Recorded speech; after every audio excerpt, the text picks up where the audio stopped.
Welcome everyone, Lonnie Payne here with another virtual pinball video. If you're ready, let's go. Welcome to the jungle. We got fun and games. Many people have asked me, how do I set up the tables in virtual pinball with the screen set up the way that I have it? And if you don't know about my screen setup, I've got a couple other videos. I did a little bit different way of setting up my screen. So what I'm going to do in this video is I'm going to show you how I set up the tables to take advantage of the way I do my screens that might be different from the way you set it up with another machine. Now this video assumes that you already have virtual pinball set up. I'm not going to teach you how to set it up. I'm just going to show you how you adjust the settings in virtual pinball to use the screens that I use. So if you're ready, let's go see how we do it. Alright, I got a beautiful AC/DC table here. Back in black, back glass there. But this is kind of how the table will probably look when you get it. A lot of the apron showing, going into the side of mine because of where my screen is, because it's filling up the whole screen. So there's just a few adjustments that we need to do.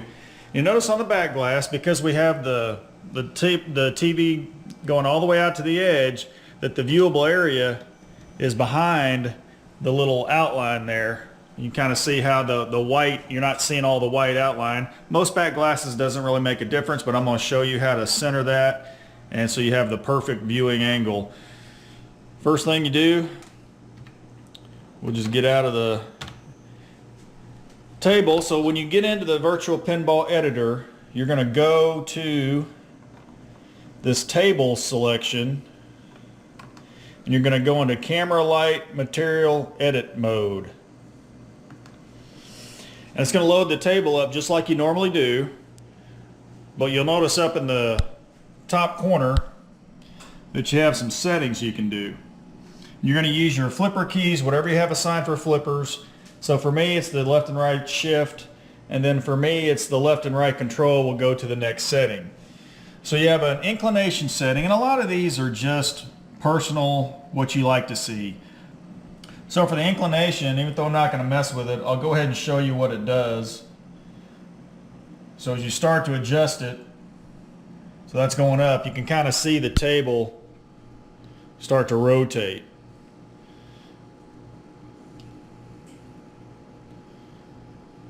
Alright, so you just kind of set it somewhere usually between 6 and 10, you know, just a personal preference.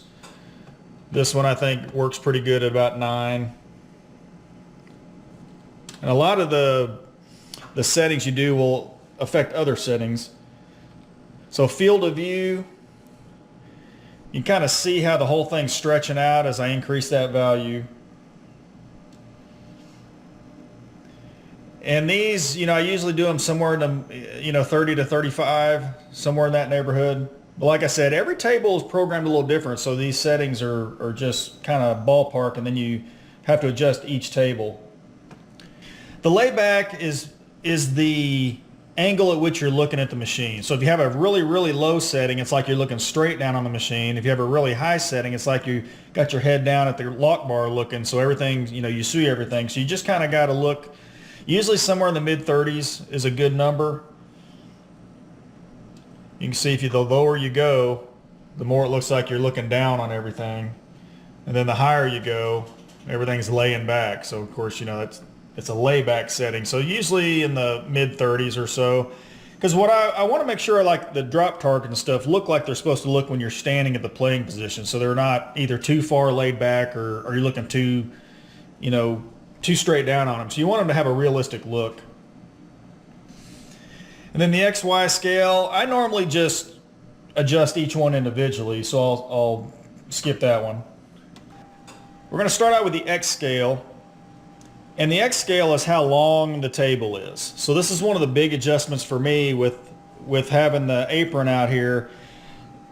Like I said, for me it's personal preference, but I don't care what's on this apron because it's not usable to me. I want the ball to have as much room to travel as it would in a normal pinball machine. So we're going to stretch this machine, and we're going to have to keep going back and forth from a stretch to the offset so we can get it where you need it to be. So you can see when I stretch it, it's going to go down here, but it's also going to go up here, and some of this is going to go off. So we got to kind of play with the setting. So you can see how it's stretching out. And then I got to kind of guess how much I think. So I'm going to try that right there. I still got some of this left, but since some of this is off the screen, I'm going to pull it down and we'll see where we stand. So we'll go skip to the X offset, and now we'll start bringing it down. And the way I set this up, and I'm going to go ahead and go off, so you can kind of, there you see the glass channel right there. So as we set this up, okay, right about there, so I put the bottom or the top of the apron right on this black line of where my wood is. And the way I set this up, so now you can see the top of it set up, the bottom of it set up. And on a normal pinball machine, I measured all my pinball machines, and from the top of the lockdown bar to the middle of where the flipper rotates, it varies from 6.5 to 7.5 inches. So the way this one works out, when you put that rim right there, this flipper is 6.5 inches on that rotation point. So it has the exact same look and feel as a real pinball machine. If you put the apron on there, your flipper's going to be up here. So it's just not going to be the same feel, and that was what I was going for. All right, so now back to the other adjustment. Now we're going to go back and do the Y scale, which is how wide it is.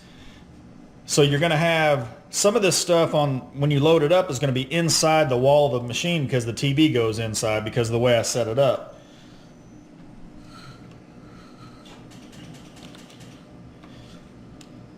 So you can see we can make that table as narrow as we want to make it. And so the same thing I'm going to do is I'm going to spread this thing out and watch it as it goes into the side of the machine, and I'm going to try and get it to where I have exactly the amount I want to see. And for me, on this particular machine, it's kind of where these screws are on each side. Everything about that, there was a little bit of graphic out there, but it really didn't make a difference because it was the side of the arc blades, if you will, and I don't really need that. So that's how I get exactly what I want in the visible, and I don't have any kind of TV rim out here on the side. You know, it's wood goes right into viewable area, so you're using the maximum amount of viewable area that you can. And then there's a couple lighting settings, but that's all, you know, personal preference. And that's how you set the playfield up. So I've got the playfield set up with the absolute maximum amount of viewable area all the way up to the back panel. So the ball is going to travel at pretty much the exact same distance of travel that it has on a regular pinball machine because I'm using all the viewable area. All right, now we're going to do the back box, and as I said before, if you look straight on, you can see a lot of the white's missing, and you can even see a little bit of it reflecting behind the glass channel because this is a real piece of glass, just like the pinball back glass is on there in front of the TV, so it has the side channels on it. You can even see it reflecting on there a little bit. You can kind of see, looking at an angle, you can see it all on this side, but it goes into the wood just like it did on the playfield. So what we're going to do is we're going to adjust that back box B2S server. We're going to set the settings up to squeeze that a little bit so we get that perfect view again. So what we're going to do is we go back to the main screen, and in your tables folder you'll see a file called B2S setup. All right, so what we're going to do is we'll click on that. And you can see that it's set for 1360 by 768. And so that's the full width of the TV. And so I've already got this figured out. So my setting to make it perfect on this one is 1320 by 768. And then we're going to start it at a position of 20. So instead of starting at the edge of the TV, we're going to move it over 20. So let's go ahead and enter those numbers.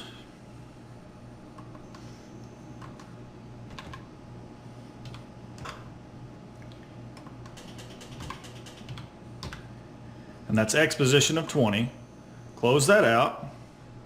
Start the table again.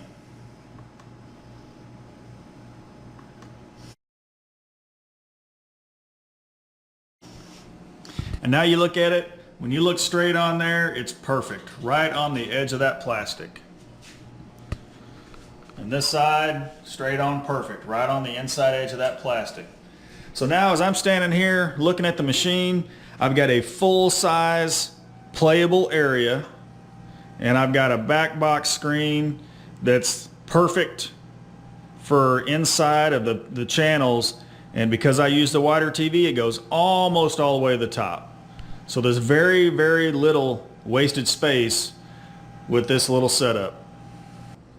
Hope you enjoyed the video. Just wanted to show you how I do things with my machine to take full advantage of the viewable area that I have and have the most similar experience to a regular pinball machine that you can have. If you like what you saw, please like, subscribe. We'll see you on the next one.